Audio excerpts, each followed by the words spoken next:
Max Hall, Melbourne Football Club. You're listening to the Coaches Panel. This is Nat Fyfe from the Fremantle Footy Club. Trent Cotchin from the Richmond Footy Club. Scott Pendlebury from the Collingwood Football Club. You're listening to the Coaches Panel. Patrick Cooch from the Carlton Footy Club. It's Rory Sloane here from the Adelaide Crows. This is Tom Mitchell from the Hawthorn Footy Club, and you're listening to the Coaches Panel. Hey friends, it's MJ from the Coaches Panel. Hope you're well. No, it is not the 50 most relevant. It is that time in the preseason where we start getting other members of the Coaches Panel back in to start looking at all the strategy, all the plans, all the stuff we need to be considering as we enter into round one. Joining me on this episode, the 2020 DT champion, fellow co-founder, and he might be in a mood today, which could be fun for us. I got Rids. Hello, mate. How are you? Yo, I've been standing in line at Aldi for over an hour, MJ.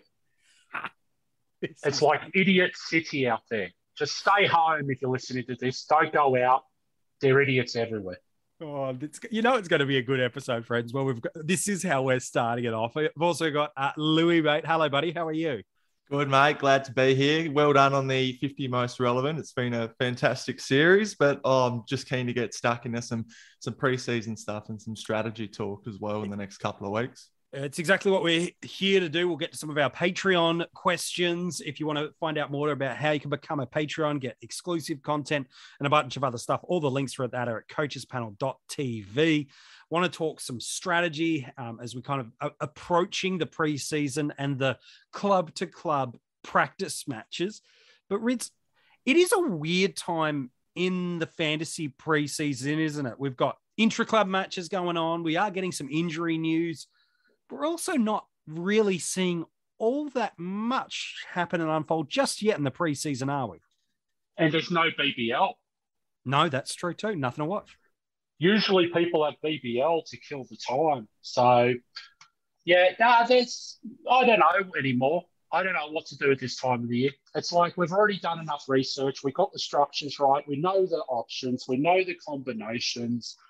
We end up just sitting around, just scratching our shoulders and, just waiting for the big stuff to start happening, don't we, really? It certainly feels that way. And so, Louis, what do we do in that kind of in-between time where we're not where we're seeing games, we're actually seeing things not of two squads of 44 turning into two teams, but we're actually getting team v team action. How should we be approaching these last couple of days before we do get some of these practice and Maynard Community Series games? Oh, just really solidifying your structure and who you're actually keen on. I mean, if you go back to, I'm sure some people were already looking at their fantasy teams in October last year and right through this whole preseason. If you were keen on that player, you're keen on them for a reason. You found the reason why. Maybe you've cherry picked. That doesn't matter. But changing this sort of stuff based on somebody that was track watching the intra club on the weekend said this bloke's going to explode. It's just bringing in variables based off no data at all, and then you start making silly little adjustments to your team. I can't blame anybody for it. It can be a long preseason. You just want to get stuck in. You want to play around with your team, have a bit of fun. But it's important to remember the fundamentals of actually having a refined starting squad where you've got a list of reasons why you're starting your players from F1 to 6, D1 to 6, et cetera, et cetera. Yeah, I think it's some good advice, man. Every player you've got in your team, there has to be a narrative and a story that justifies the why. If you don't have that, okay, cool. That person's up on the chopping blocks. And Rids, it is that interesting time too, where I suppose while we might have our structures down pat and our players down pat, it also could be the time where coaches could clear the decks a little bit and potentially look to experiment with some structures just to see if they might see something different. Yeah, but I mean, that could also confuse you. So I like to, okay, you've got to be playing for a while to do that, okay, and understand what you're doing. You've got to take a screenshot of this team before you. But the thing is, like, what are you going to do? You're going to delete your team and then you're just going to pick this 19 out of the 22 you've already got on the screen anyway, and then swap 2 or 3. Like, I mean, really, like, we're just getting to the nitty gritty, and really, we're just shuffling the deck chairs, aren't we? It can absolutely get to that point, yeah. And at this stage, what I would recommend for people to do is get in the car, go for a drive out in the bush, up in the mountains, wherever, get away from it. Just take the family away, because when the footy starts, you're not going to see them for like the better part of 6 months anyway. So just get out, have a bit of fun, relax. And by the time you get back, you're in the good books with the missus. And if you are a lady listening to this, I do apologise. I'm like, you might be in the good You're being books. generalising in what you're saying. That's understandable. Yeah, but the thing is, like, really, like, just get away from it. Sometimes there's so much time and so many. Can I just say as well, MJ, this is the time of year that I get very, very frustrated on Twitter, on Facebook. Every single idiot in the world is an expert at this time of year. Oh, I'm equal first. Well, what do you bloody do? Like, just give yourself a break, trust yourself, back your gut, get into the eye tests, which are coming up in the next week or so, and start just absolutely locking in those, last-minute decisions. Yeah, well, and that's the very, very key thing. We're under a month away now from the start of round one. We will see every team, if you've got some level of access to whether it be a KO or a Foxtel, you're going to get some level of visibility.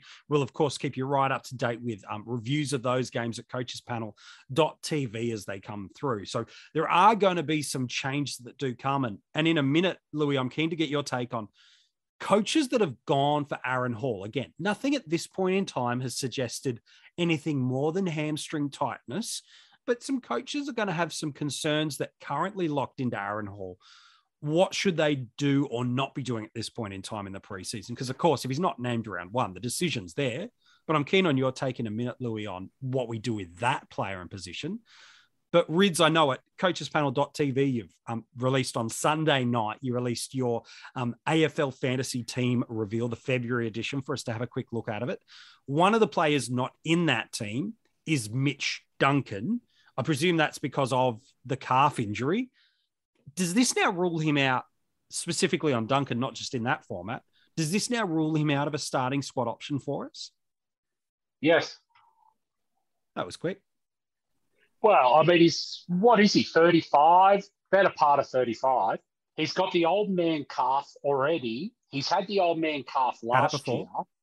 Like, I mean, how can you actually pick him with his had an interrupted preseason? We already know, don't lose and by what you know. Yeah? Yeah. Back in what you don't know, back in like what you want, the potential. But like we already know he's pretty highly priced. Now, he does represent a little bit of value because he had a few injury games last year. Sure. But, I mean, I don't have confidence, do you? Well, no, 30 years of age, when you start doing soft tissue injuries frequently and the same thing. So he did a calf last preseason, calf again this preseason. Yeah, he's going to be a great scorer when he's on the field, but yeesh. Don't forget, that's 30 Geelong years, which really equates to about 35 normal years. So he's out for you? Yeah, to start with. I'm not saying I won't bring him in at some stage, but okay, sure. Absolutely. Line through. Yeah, all right, fair enough. Every year we say to people, okay, we go, if there's any signs of an injury or a knock in the preseason, just put a line through them. Like, yeah. I mean, you don't have to choose these people, yeah? He's not a clear number one forward in my eyes. I think there's about 3 or 4 that are around that ballpark. Sure. He's likely to miss games, judging from the last year or two. Mm-hmm. It's the worst, besides the old foot injury, the syndesmosis, it's the worst injury for a preseason, yeah? Yeah, like you if can't you get any calf loads in. now, you just go, I mean, your fringe falls off like yours did, MJ, after the Ray's haircut. It just absolutely, you just go alarm bells, alarm bells, alarm bells, no thanks. Even if he's named round one, it's going to be very, very limited preseason.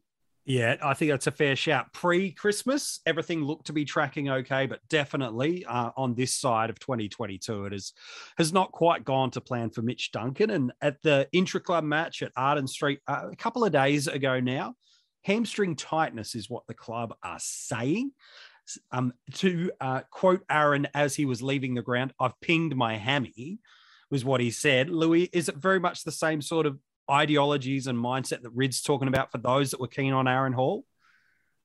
Oh, look, I think given his history, it has to be, doesn't it? I mean, even we go back to last year when he was the top defender for us, people were still worried about trading him in because the years before that, he just didn't have that rock solid, well, job security firstly, but also the body just kept letting him down. So I think when you're paying, 914K in defense, then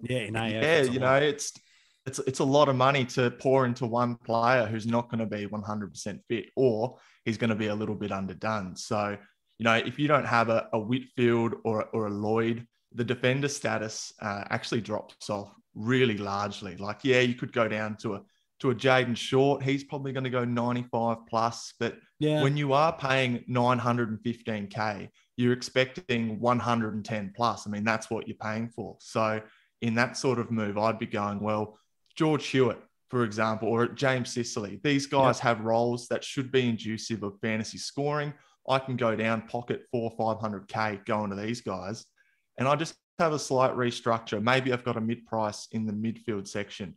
I put 400, 500K on their head. I'm back up to 915K. You can get Clayton Oliver for that. What's he going to go week in, week out? 110, 110, 110. He's played 22 games for the last, 3, 4, 5 years since he debuted. Yeah. He hasn't missed. Yeah.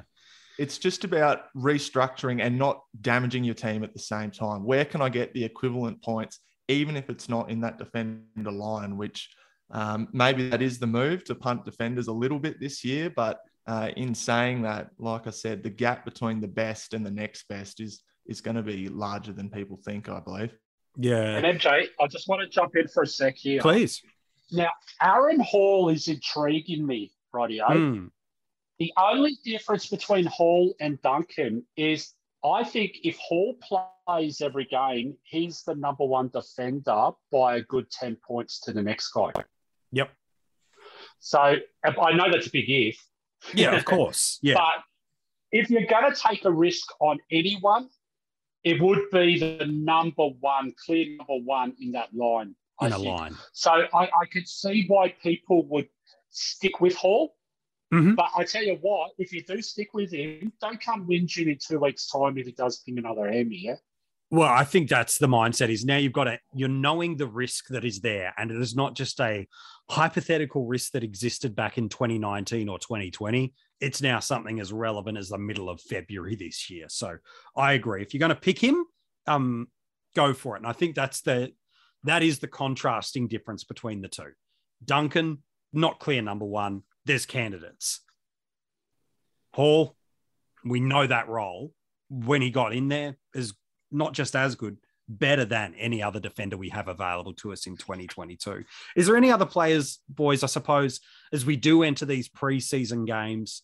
I suppose we talked about Rids when we did the 50 most relevant episode of Braden Maynard. We talked about if his role is through the midfield in the Maynard Community Series, jump on. If it's not, a bought button needs to get hit and go find another defender in that range. Are there any players for you that you're watching roles for in the preseason? Same with you, Louis, after Rids, that you go, okay, if they have this role, you're in. If you don't have this role, they're out. Are there any of those 50-50 players you're keeping an eye on over the next few weeks? No. Okay. So Maynard is it, or not even Maynard now? No, not even Maynard, because they're talking about Maynard sitting on a wing. You don't want Maynard sitting on a wing. No. I'd rather sit on a bus stop. Serious, like sit in the outie line. You've got the toughest guy at your club playing on a wing. Are they even legit with that? I hope not. That stinks, yeah? So... if you're playing Maynard up the ground, it's a CBA guy in my eyes. Play a side bottom, put Pendlebury on the outside, do something. But yeah, not your tough guy. What about for you, Louis? Is there anybody that you go, look, role dependent, you're in or out, or is it pretty much? Definitely, happy? Yeah. And it's mostly to split hairs as well. So if I'm in the preseason and I'm choosing between, let's just say Heaney and Butters, one's got 30% CBAs, the other one's got 70% CBAs. They're both at the same price. That's probably where I'm going to split the hair and go, okay, well, this is the guy who's going to have that midfield time. I'd rather take the punt on him, given the data, and be wrong than go for a Hail Mary on the guy that's at 30% and then have that 2020 vision where you go, well, he didn't have that nice role that I saw in the preseason and, you know, I've cooked it basically. But there's quite a few guys that I think I'll be watching pretty carefully. I'll just name two in Butters and Heaney. Yeah, George Hewitt's another one. Let's be honest. We know he's going to get that role. It's just about passing the eye test now. That's probably more that it comes into. Another one, Braden Pruce, who I know you two are really keen on. Yes. If he's the number one ruck, then obviously you're just unloading on that. But if there's a really like poor split, or if he's not fit, then all of a sudden the roll watch comes contrary and you look at it the other way. Yeah, no, it's true. Well, we were going to mention it coming a little bit later on in the podcast. Tony's asked it as one of our Patreon questions, but because Louis brought it up there, Rids, let's talk about Braden Pruce and also keen on your take on it, Louis. The question Tony's asked is this: what do we do if Pruce goes down early at R2? This is for Supercoach. I suppose the premise could work the same for the other formats, given they're all very, very similar now with the multiple trades a week, 35. MJ, you've been doing this with me for the better part of 10 years, yeah? Yes. I hate this question because why are you highlighting one mid-price guy? Choose a mid-price guy on any line. Choose anyone. Choose Aaron Hall. Choose Mitch Duncan. Choose whoever. What are you going to do if someone gets injured? Trade. Who cares? The thing is, you trade them. Yep. Like, don't we have trades at the start of the year? I would suspect this year it's even easier in Supercoach and in Dream Team to address a failed mid-price move because of the 5 trade boosts that you've got. So previously where you might have had a week where you go, oh, I'm going to have to roll a Hayes or a Combin or whoever it is, or even cop a donut.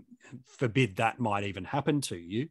There is no excuse now. With 3 trades available to you in a week in those 2 formats and the utility position available to you in AF, I agree. I just think there's no way you don't make a trade.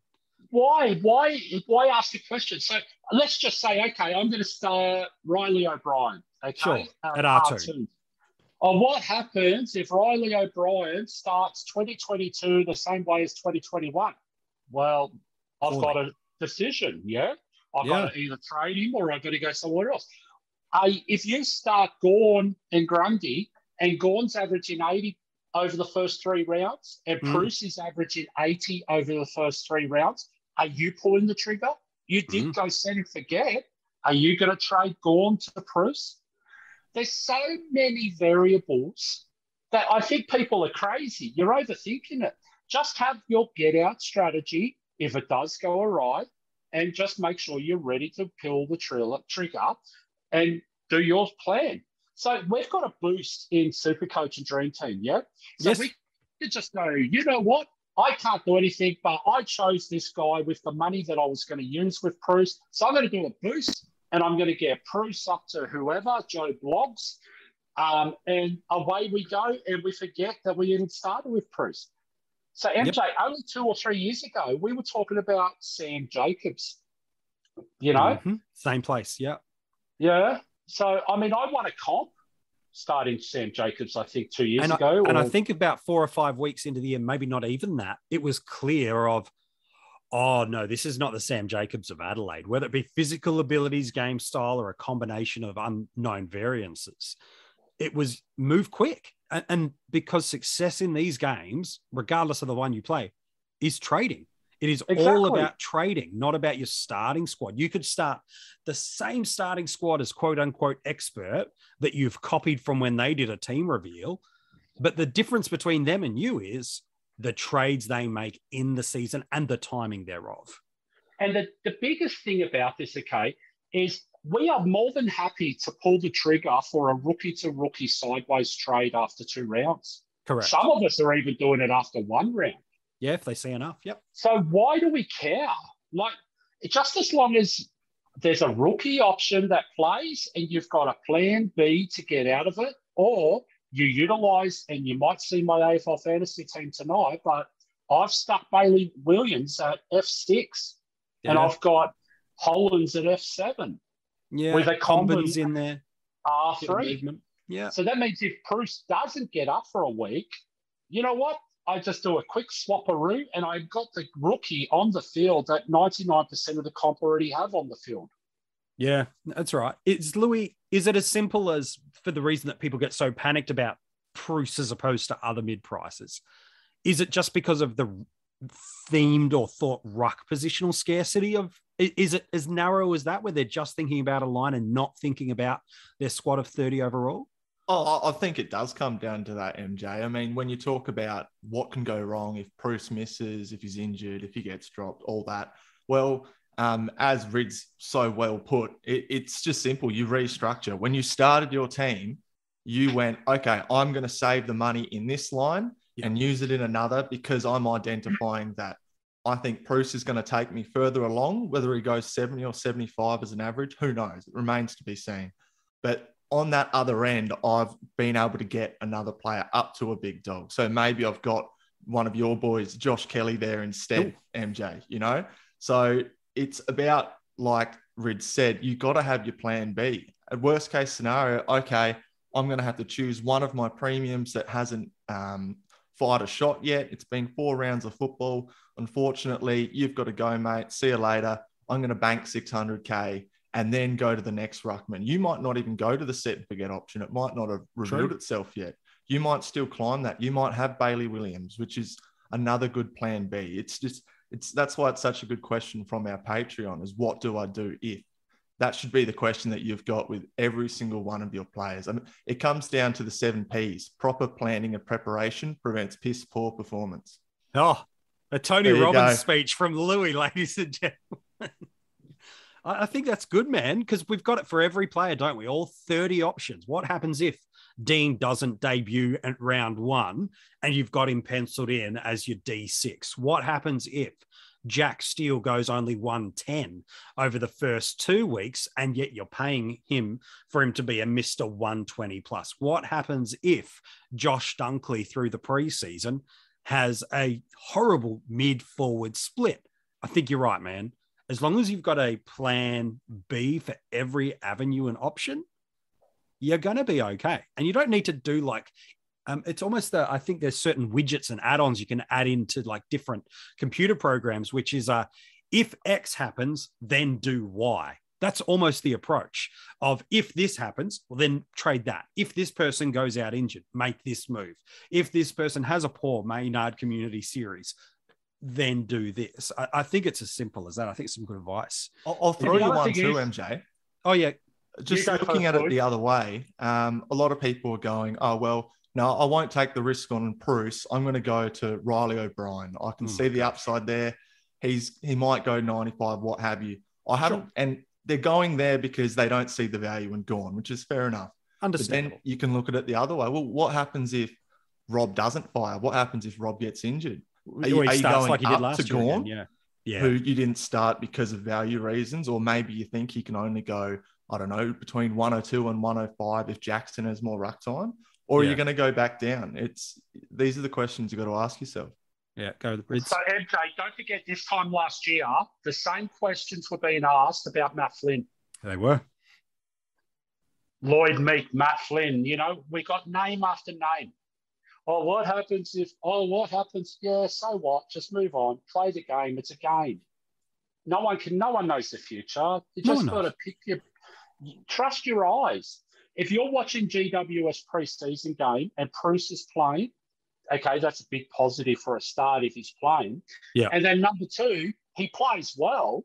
Mm-hmm. Like, we're talking about a guy who almost kept out Goldstein a couple of years ago from North Melbourne. That's very true. This guy is actually a very, very, very decent ruckman. We're not talking about, you know, who are the guys that I'm like, who are the idiots that we've played with years gone by, you know, the ones that get moved from Tom Campbell or whatever else. The Phillips, the Campbells. It just seems like a ring around.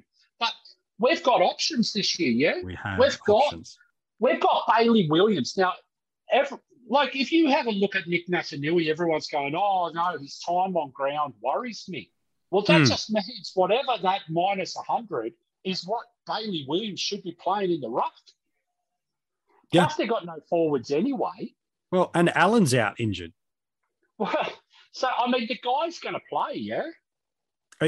If he's fit, with what else is happening around them, we know Darling, at time of recording, is not currently at the club for health reasons.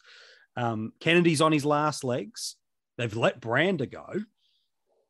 He's the next best tall they've got sitting there. And GWS went out and they chased Braden Preuss at the start of last year, 2 years ago, whatever it was.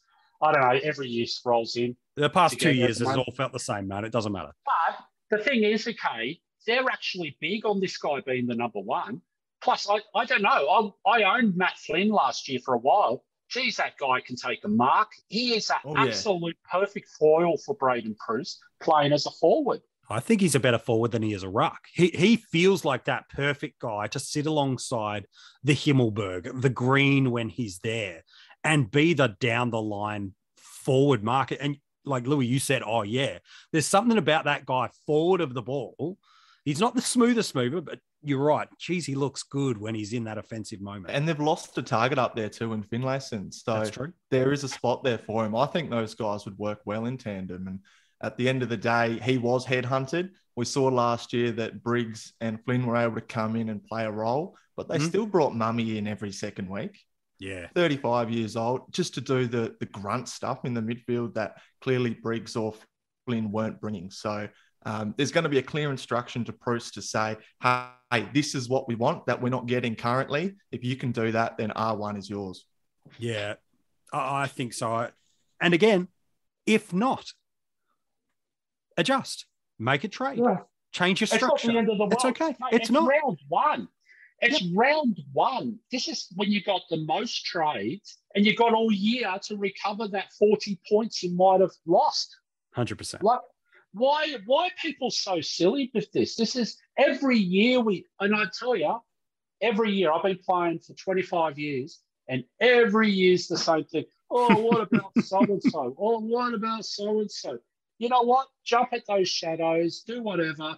Because I can tell you now, if Braden Preuss plays, and I know it's a big if, and I know there's always things to get through, Radio, but if he plays, I mean, surely he's an 80 all day, is he not? Yeah. How many more rookies do you think you can absolutely guarantee at those price ranges to give you 80 return? Well, I don't think you can. And that should be the question. What if Braden Preuss does go 80 and the other guy that I got up in the midfield goes 110?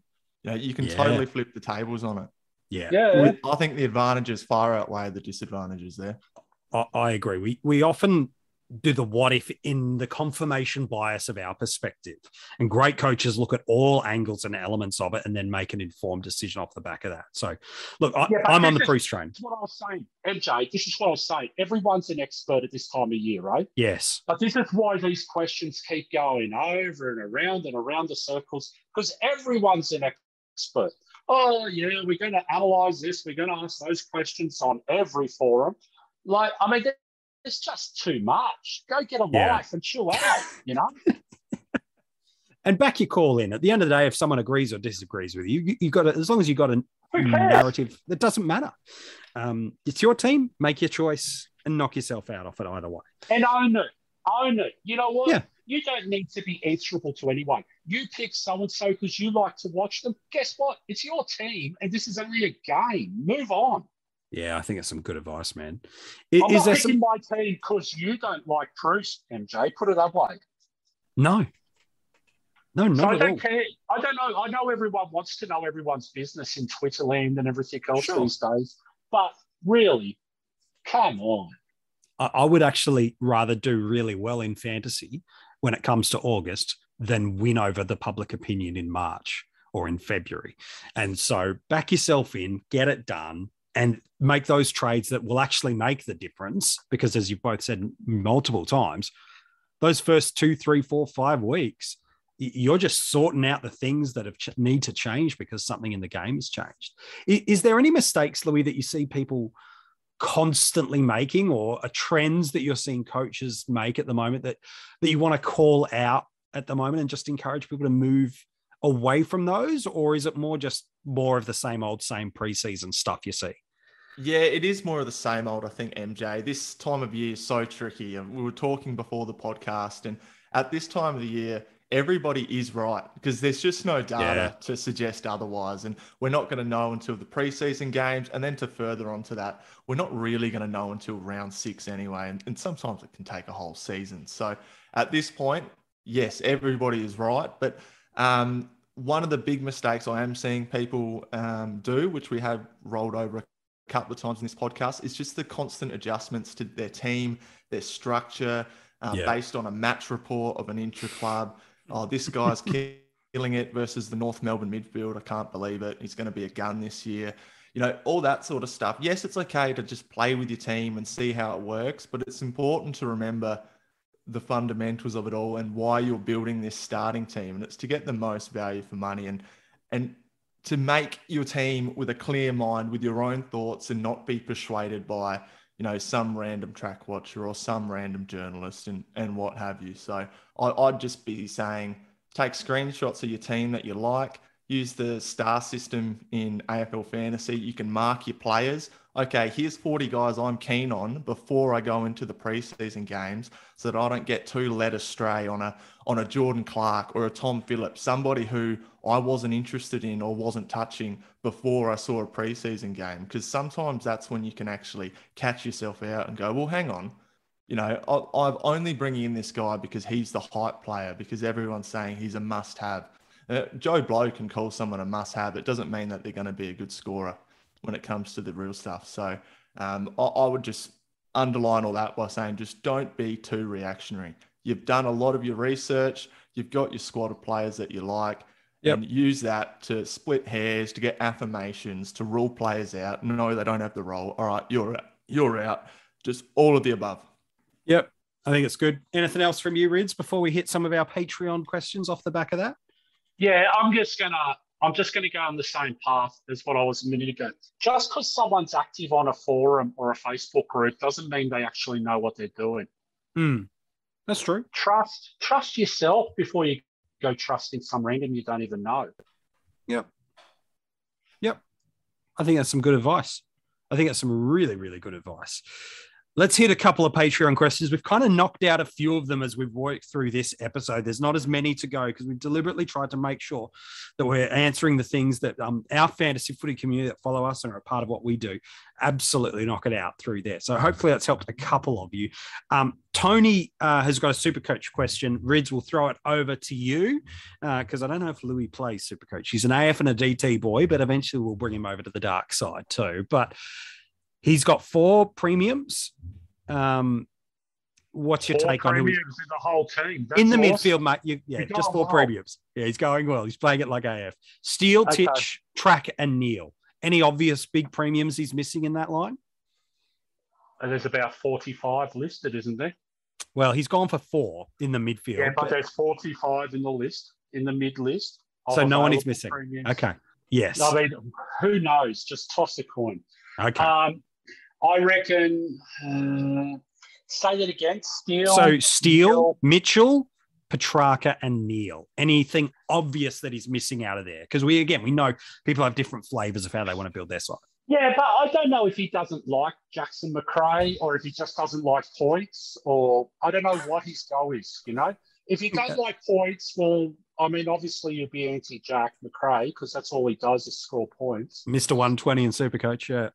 Oh, well, I mean, he averaged, what was it, 130? I think just shy of 130 last year. We did the pod the other day for him. Lowest score of 97 in Supercoach last 22 year. Games in 2021, only one score under 100 in Supercoach, and that was 97. Yeah, the kid can play, hey. If you're not starting Jackson McRae, there's got to be a reason. Now, I'm not saying he's must-have because I don't believe in must-have. Sure. I think you'll find that I don't even have him in my AF team later this summer. Yes. Well, maybe or before. It's already up now at coachespanel.tv. It's already there. Yeah, so a couple of days ago then. But the thing is, okay, you don't need to start everyone, But the question was, is he missing someone? Well, Jackson McRae. That it's a fairly good one to call out that someone's missing. So that's all right. Next question. In fact, the last one we'll go because there's a couple that we've already ticked off along the way. David wants to know, Louis, keen on your take here. Who are some of the best rookies across the line? So I'll walk you through line by line, Louis. In the back line, I know every format has different price points and yada, yada, yada. But in the back line, is there any really obvious rooks that we should be considering in the back line? Oh, it looks like Josh Sin and Campbell Chesser, they're going to go pretty close to getting a round one debut. So yeah, there's someone you could look at D6 or you've also got Garrett Madone. He's a mature ager at Essendon. He's got to be worth a look in. Yeah. Dean at the Pies, he's a roughhead replacement, so he might have a couple of games there. But Rids and I were talking during the week, that might be some serious job security issues with that as well. Yeah, you could get burnt 3 or 4 weeks in if you're not too careful with him. Through the midfield, I think most are very, very across Horne-Francis, Dacos, Ward. I don't think there's any shocks there for people to pick arguably 3 of the best midfielders that have come through in the AFL draft. Are there any other kind of pretty obvious midfielder cows we should be looking at? You should certainly be looking at James Cetus at the Suns if he plays round one. McGarry medalist, averaged over 100 fantasy points and I think over 110 Supercoach points. Yeah, the kid can play. Yeah, so he's someone who I'd be comfortable with them, mate, especially with, looks like Greg Clark's hurt his arm and he might not be available round one now. So James Cetus for sure. Areef McInnes is pretty close apparently and a little bit of bias, but Jackson Meads turning a lot of heads as well at Port Adelaide. And, looks good, doesn't he? Just, catching up on that intra-club. He did look pretty good. And that's one thing I'll just go over is I know you can't take too many things out of intra-clubs, but rookies, it almost works the other way. Where if you can go, well, hang on, this guy is really, taking it up to another level here, then he can go on your list. I'm not saying, he walks up into the team. Sure. Because there's going to be older heads who take it easy and all of that sort of stuff. But that's where you can start to do your rookie rankings and go, well, if this guy's playing this role internally, he's doing well, he's getting glowing reviews, maybe he's got the fantasy pedigree at a junior level or at the state level when he's playing in the VFL, SANFL, what have you, then that's when you can prioritise a guy like that too. Yeah, so want to call out another one too, MJ. Please, yes. 26-year-old mature age midfielder for Western Bulldogs, Robbie McComb. Just keep a sneaky eye on him. I reckon he's just about to sneak into their best 22 for round one. Okay, and playing through the midfield, do you think? Or maybe a mix and match? Okay, well, that could be.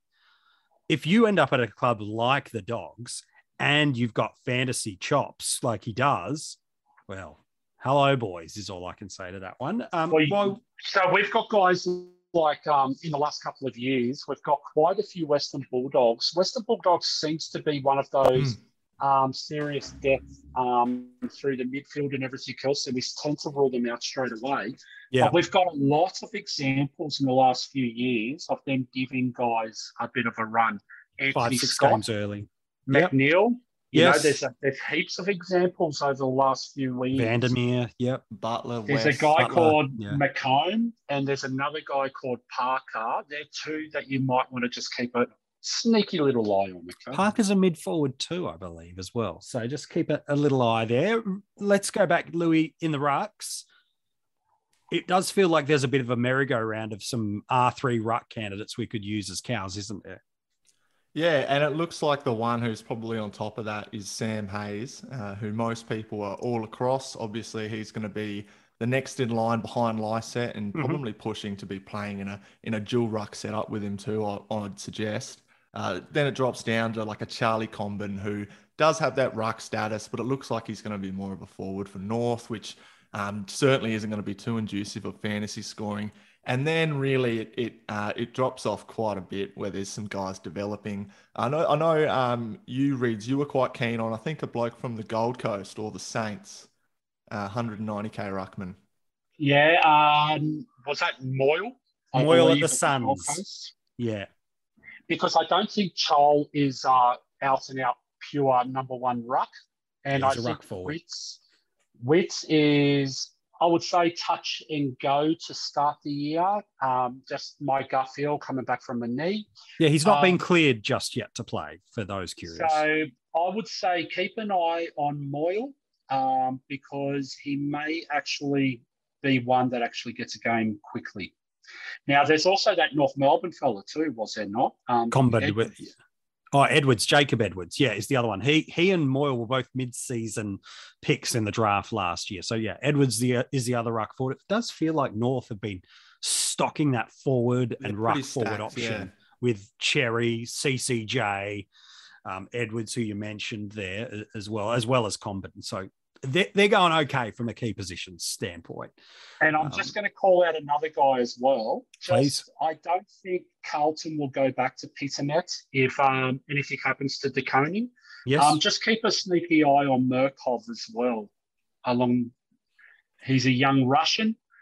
We know the young Russians love the rucks. So I think there was one famous guy for Richmond only a few years ago, MJ, that came from the Crows. Yeah, and the big Ivan was a very good man. That is for sure. An absolute legendary human being is Big Ivan. And then forwards, the obvious one is probably Elijah Hollands, who we talked about in the 50 most relevant. Louis, is there any other forward cows across the formats that we should really be considering and keeping an eye on heading into these preseason games? Yeah, I see a few, MJ, but what's funny and what's different on previous years is that it seems like this year we don't have that rookie forward depth, whereas years gone by, it's, how can I fit these 5 guys who are debuting into my side because we don't have enough midfielders or we don't have enough defenders. So this year around, it's a little bit different. Elijah Hollands is the obvious one. Sam De Koning at Geelong, he's going to be someone who should get a gig. He's got that depth forward status too. So when you start talking about versatility with your trades, that could come in handy. Charlie Parker, we touched on. And even like a Will Kelly, who's also got that depth forward status, could come in handy when you start thinking about how can I be agile during the season with my trades. Yeah, it's good. And I just want to jump in here as well. There's 3 guys for Carlton that I would stay away from. Okay, they're all small forwards. Just stay away from them. That's Corey Durden. You're looking at Sam Philp. Yes, it is at my F8. Okay, for AFL Fantasy. But I think he's had a massive preseason and he may very well get quite a bit of games under his belt. And the other one was the guy that they're talking up, the Motlop boy. There's also a guy from Louis' side of the world that might be interested. I believe Port picked up a guy that might have that depth forward status as well. It's Sam Skinner. Yeah, so he's obviously been identified as a need in the team. You don't pick up 24-year-old blokes for no reason. With that much state league experience as well. I think he's had 2 years out of the game. They don't bring them in just to pay them on the books and just have them basically play for the Sandford side. They can do that anyway. So he's been brought in to fill a hole. Look, Trent McKenzie isn't a lock in that side. Tom Clory at times, I think he even got dropped last year. He isn't a lock in that side. Alir is very much the intercepting player. He's not going to be a one-on-one defender, which is what Sam Skinner is. So he's someone that I could easily see debuting round 1 as well. Thanks, Rids. I think he's someone who I'd be happy on field, in fact, with what he was able to do in the Sandford finals, intercepting across half back. And just one more as well is Josh Rochelle, which you might be able to shed some light on too, MJ. Yeah, so Crows are in love with this guy. Real X-factor option. He'll play a lot of forward minutes this year. I think for the sake of the club's rebuild, he'll need to pick up a few more minutes, but he's built like a fully grown adult right now. So he'll definitely get his fair share of games through there. The split of mid-forward is what's going to determine whether or not that ceiling kind of goes much past 45, 50. We know the Crows forward line won't be the busiest place yet again in 2022, but if you can get some midfield moments, there's something there. McGuinness at Hawthorn's another one, a mid-forward. I've got a few more names too, MJ. Yes. Okay, so Paddy McCartan is one across the formats that may be an interesting one, especially if he locks down a full back position at the Swans. There's a guy up in Brisbane now. There's one guy that I'm really, really interested. Well, there's 2 guys from Brisbane that I'm really, really interested in the preseason games. But Thomas Berry is definitely one. Yep. And the other one's Coleman. I would love to see both of them. There's a guy that I think is the absolute ready-made Kobe Green replacement early in the season in Connor Stone. Yep. So I think he gets games as well. And there's a guy over from the Adelaide Crows that you might recognise called Pedlar. Kid goes very okay. High draft pick from last year. I think with the addition of Rochelle, that Pedlar is potentially going to get less forward time minutes and more mid-time minutes. But MJ, I'll let you. Do you see? I reckon they've just got to get games into this guy. I think that's the point where the club's at. Any rebuilding club has eventually start. You invest a heavy early round draft pick on a guy. So Pedlar's got to not just be playing through that midfield forward line, but also up through the midfield and I'm seeing him and Schonberg and others. Yep, go last one. Yeah, I started talking about the Crows and lost interest. Sorry. Yeah, I don't blame you. There's a guy at my club, Richmond. Now he sounds like a deodorant, Hugo Ralph Smith. Yeah. But really, he was absolutely electric on the weekend from the inter-club game, and he played a lot across half-back. I wouldn't say he's the Hooley replacement because I think Rioli has been primed for that role, but keep a sneaky eye on Hugo Ralph Smith. All right. There you go. There's a couple of cows for you to keep your eyes on through these preseason games. The good news is if you join our Patreon supporter group, we'll actually do a full cash cow guide with analysis on every single player, their likelihood of games. We're going to help you with that. So at coachespanel.tv, our Patreons will get that at the end of the Maynard Community Series. Hey, Louis, as always, mate, an absolute pleasure to have you on these episodes, mate. No, thanks, boys. Enjoyed it. And Red's always a pleasure, man. Good work from you. Yeah, but I've also got two kids that we played very, very fantasy relevant a few years back, okay? Oh, yes. Sam Sturt, Willie Rioli. Keep a sneaky eye on both of those guys because they are actually quality. Yeah, and they're best 22. And there's another one at Geelong. You're one of your former boys and one of my former boys in Tyson Stengel. Tyson, he can play. There's actually a lot of depth around that forward line, but it's got to look a little more. Yeah. I suppose it is offset a little more by the amount of value we've got in that line too. Again, depending on the format, you can get guys like Cornelio and Gresham for under 300K in Supercoach. So it's definitely not a disastrous year through there. As always, mate, an absolute pleasure. If you want to go and check out this podcast back again, or the 50 most relevant, or any that are to come through the preseason, go and check them out through Spotify and Apple Podcasts. There is articles dropping really regularly for you at coachespanel.tv. The links for the Patreon supporter group are there if you want to join in on some of the official Coaches Panel groups and open leagues. All the links are up there for that and a bunch of other stuff. Coachespanel.tv is the place for you to get all of that this preseason. More podcasts to come, and we can't wait to chat with you right throughout this preseason for your fantasy footy 2022 year.